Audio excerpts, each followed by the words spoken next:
Hey guys, Zinja here and welcome back to another tutorial on my channel. In today's video I'm going to be showing you how to make a villager breeder for Minecraft 1.20 in Minecraft Java Edition. Now I am aware I have built this on the channel quite a few times before, but what I do like to do is with every update I just like to revisit it, come back and tell you guys if it does work. Now for anyone who has watched this tutorial on my channel before, either 118, 119, 116, whatever, I can confirm this still does work in 120. For any of you new guys coming in and want to build it, or maybe just your first time building a villager breeder, or you're coming back to Minecraft in a while, then I'm going to be building it in this video and we're going to go through a step-by-step guide on how we actually build this.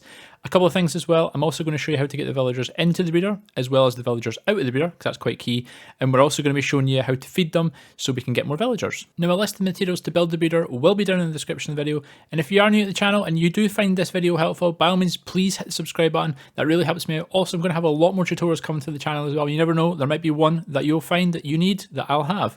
Also, if you're looking for more content, I do a Vault Hunters series, and I also do survival as well. So that means check those videos out, because you never know, you might like them. Now this is one of the easier villager breeders you'll be able to find to build. This originally was an Impulse SV design. It actually did break in 1.16 quite a few years ago. I fixed it, and I'm going to show you guys how to build it today. So what you want to do is, as your foundation block, you want to be using glass, because we're going to be moving villagers, and glass is the way forward, because villagers don't actually take damage if their head is in glass. So what you want to do is build it in a diamond shape like this. Then you want to build it 3 high, like so.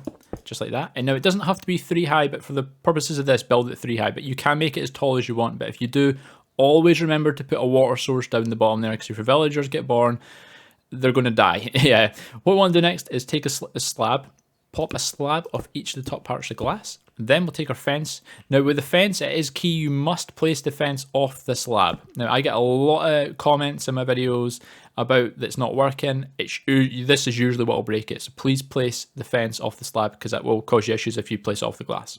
Next, what we want to do is take our beds, and with the beds, it's kind of like a similar thing. What you want is you want to place the beds like this, and you want to make sure the pillow of one bed is always adjacent to the bottom part of another bed, because again, if you place them incorrectly, it's going to cause you more issues, and it's not going to be a fun time. Well, if we drop down here, what we'll do is off each of the pillows, we'll place a carpet, just like so. And then in the other side, what we can do to come down is we'll take a trapdoor and we'll place the trapdoors just off the side like so. We want to go around each of the sides and place a trapdoor. You don't need to actually open the trapdoors. The trapdoors need to remain closed. It's just this way, with this configuration, it actually does keep all the villagers that, your breeding villagers, it will keep them in contained. And when the baby villagers are obviously born, they'll fall down the bottom. And that's actually the villager breeder completely built, guys. Right, guys, for getting the villagers into the actual breeder, what I usually would show is building a little platform just off to the side of the beds, getting the villagers up on the top of the platform, wait until night, getting the villagers out of the minecart, and then what they'll do is they'll automatically sleep in the bed, and that's how you get them in, because when they wake up in the morning, they'll actually appear in the center as long as you remove the platform. I'm not going to show that. I'm going to show what I showed in my last tutorial, because it actually works a little bit better. So what we're going to do is we're going to use glass, 100% use glass for this. Come to this carpet here, and then what you want to do is you just want to make a sort of donut shape all the way around. So just make a circular shape, just like so, connecting every side up, apart from the middle. Do not place anything in the middle. Then what you want to do is, if you come to the back side here, remove this block here, and remove this block here. Then you want to build this block here up by 2, this block here up by 2, this block here up by 2, and this block here up by 2. These two leave as they are just for now. And on this block right here, what you want to actually build out, because this is actually where you're going to be joining the rail from the ground to the rail up here to get the villagers in. Then, if we grab a rail, we'll pop a rail just going all the way into the corner here, like so. And then this middle block, which we left blank with the glass, what you do is you want to take a trapdoor and place it just at the top there, and it's just so you can open and close it. Now before you do send the villager up here, what you want to do is you want to come to this block right here and place a block of glass right there. I will explain why that is in a second. And what you do is send your villagers up, so we're just going to push this guy into the corner. So off you go, mate, and he should appear there. Now as you can see, because this is a glass block, this villager actually takes no damage. Same works with mobs as well. That's why we're using glass for all this. And I'll actually explain why we're using all the glass in 2 seconds. So what we want to do carefully is actually just remove the villager out of the minecarts, just get him out. And as you can see, because it's all glass and because we have rail here, the villager has nowhere to go because there's no other blocks. So make sure it is glass and rail you're using. And because of that, he's popped straight onto the trapdoor.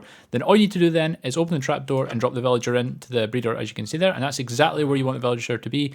They're not going to escape. Of course, remember to get your second villager up. And after you've got your second villager up and dropped in here, remember to remove all this. Because if you don't remove the glass and the rail and stuff, it will cause issues for the villagers breeding because of the gap between the breeder and the glass above it. Now, to get the villagers actually breeding, what I would always recommend is giving them a really good supply of food, whether it be carrots, whether it be bread, potatoes, or beetroot.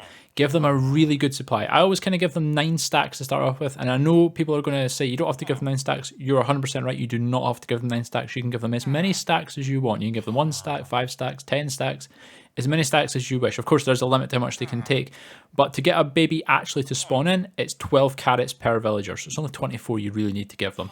But at least if you give them a lot of food, then you're going to get a lot of villagers and you don't have to keep coming back to it. So that's always the good part about it. So you want to make sure you throw the food itself, so if you're throwing the carrots or whatever you have, always throw it onto the trapdoor, or preferably the corner of the carpet, because if you throw it too far, the villagers actually can't pick it up. Now, I have given the villagers the 9 stacks of carrots, and as you can see, they are producing love hearts. This is exactly what you want to happen. Now, it can be a little bit of a waiting game, so please be patient, because sometimes they can do this for a little while, and the baby villager should appear on queue. There he is, and there we go. As you can see, it works great, guys. Now, to get the villagers out of the breeder, guys, it is really easy, super simple. There is a few different methods you can use, but I'm going to show you guys this method here, because it is really easy to do. So what you want to do is you want to come to the bottom of the breeder and just dig 2 down and make this little sort of area here. Now, what you want to do is the block where the baby villager falls onto, remove that block and replace it with a half slab like you can see we've done here, just on the bottom side of the block. I will explain why we do this in a second. Now, what you do is you want to come over here, use powered rail, and you run the power rail all the way up to where the half slab is, and it actually joins through the half slab to the power rail here, and then on out to wherever you want to send the villager. Now, obviously, power your power rail, use a redstone block, a redstone torch, whatever you may wish. And I say the reason we're using half slab is if I actually get my minecart and put the minecart on, you can see the minecart comes across, it goes up through the half slab, it picks the villager up, and then sends the villager up. Now, if this wasn't a half slab, if this was a full block, it would cause you issues. Because it's a half slab, it will pick the villager up all the time. So every time there's a villager here and the minecart comes through, it will always pick a villager up. And then, of course, when you come out here, you can send your villager off to wherever you need them to go. And that, guys, was how to make a villager breeder for Minecraft 1.20 for Minecraft Java Edition. Now, I'm going to be releasing more tutorials in the future, so if you're not subscribed or you have watched my channel in the past and you've not subscribed, then hit the subscribe button and keep up to date with the tutorials I'm going to be releasing.